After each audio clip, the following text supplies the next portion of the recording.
vendredi 27 janvier 2023 à Brazzaville, le bureau exécutif de l'Union des musiciens congolais, UMC en sigle, a fait un point de presse sur la situation financière administrative du personnel au sein du bureau congolais du droit d'auteur en sigle BCDA. C'est tout autant un cri de cœur à la très haute attention de Monsieur le Président de la République, chef de l'État, grand protecteur des arts et des lettres, son Excellence Denis Sassou Nguesso, à son Excellence Monsieur Koliné Makosso, Premier ministre, chef du gouvernement, au vénérable président du Sénat, à l'honorable président de l'Assemblée nationale et à Madame la ministre de l'Industrie culturelle, touristique, artistique et des loisirs, pour vous informer du détournement de deniers publics dont fait l'objet le Bureau congolais du droit d'auteur BCDA. Je vous laisse à présent suivre un extrait de cette première partie de la déclaration. C'est tout autant un cri de cœur à la très haute attention de Monsieur le Président de la République, chef de l'État, grand protecteur des arts et des lettres, son Excellence Denis Sassou Nguesso, à son Excellence Monsieur Koliné Makosso, Premier ministre, chef du gouvernement, au vénérable président du Sénat, à l'honorable président de l'Assemblée nationale, et à Madame la ministre de l'Industrie culturelle, touristique, artistique et des loisirs, pour vous informer du détournement de deniers publics dont fait l'objet le Bureau congolais du droit d'auteur BCDA. Notre message est simple. Nous ne voulons plus que l'argent des artistes soit utilisé pour ne payer que les salaires des travailleurs du BCDA. S'il vous plaît, aidez-nous. De nos jours, le BCDA ne sert qu'à payer les salaires de ses agents et non les droits des musiciens, ce qui est de très loin sa vocation première. La loi, c'est la loi. La loi est dure, mais c'est la loi. Nous sommes toutes invités à respecter la loi. Et c'est au nom de la loi que nous prenons la parole. Ici et maintenant, dans son article 1er, la loi numéro 24/82 du 7 juillet 1982 stipule, je cite, « Les œuvres littéraires, artistiques et scientifiques des ressortissants congolais publiées en République du Congo ou à l'étranger, ainsi que les œuvres des ressortissants étrangers publiées pour la première fois au Congo, jouissent de la protection instituée par la présente loi. » Article 38. L'auteur d'une œuvre de l'esprit joue sur cette œuvre du seul fait de sa création, d'un droit de propriété incorporel, exclusive et opposable à tous.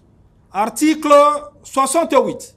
La gestion des droits mentionnés à l'article 28, ainsi que la défense des intérêts moraux visés à l'article 31, seront confiés à un organisme professionnel d'auteurs et compositeurs dont les attributs et le fonctionnement seront fixés par décret pris en Conseil de ministres. Article 69. Cet organisme aura, à l'exclusion de toute autre personne physique ou morale, qualité pour agir comme intermédiaire entre l'auteur ou ses ayants droit et les usagers d'œuvres littéraires et artistiques pour la délivrance des autorisations et pour la perception des redevances y afférentes. Fin de citation. Mesdames et messieurs, chers collègues artistes, le BCDA n'est pas une société privée, ni anonyme, mais bien un établissement public. La pratique commande qu'un établissement public ne peut recruter, Tout recrutement passe nécessairement par la fonction publique, laquelle met à la disposition du service public le personnel requis.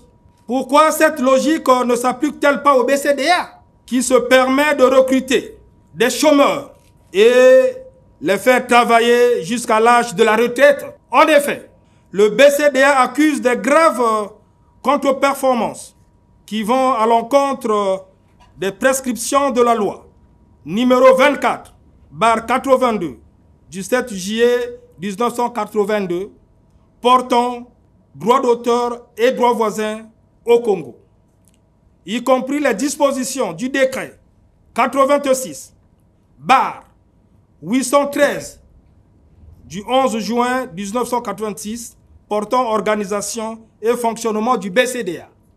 Le rôle premier du BCDA est l'exercice et l'administration dans tout pays de tous les droits relatifs à l'exécution publique, la représentation publique ou la reproduction mécanique, notamment percevoir auprès des usagers et repartir entre les auteurs ou ayants droit les redevances provenant de l'exploitation des œuvres.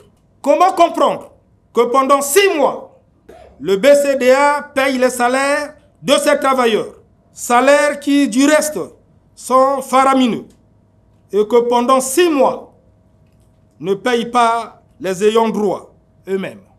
Ceci équivaut à avoir affaire à une entreprise qui est submergée des charges sans que celle-ci ne remplisse ni sa mission prescrite par la loi, ni ne produise de bénéfices au profit des actionnaires.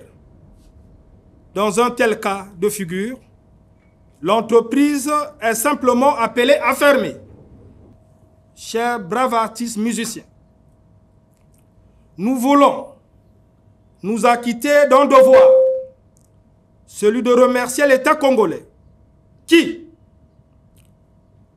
au moment de la promulgation de la loi sur les droits d'auteur et droits voisins au Congo, avait déjà compris la situation fragile que devrait présenter une société de gestion collective des droits d'auteur dans notre pays, conduisant les pouvoirs publics de décider d'allouer un budget de transfert au profit du BCDA pour éviter de faire peser sur lui toutes les charges inhérentes à son fonctionnement.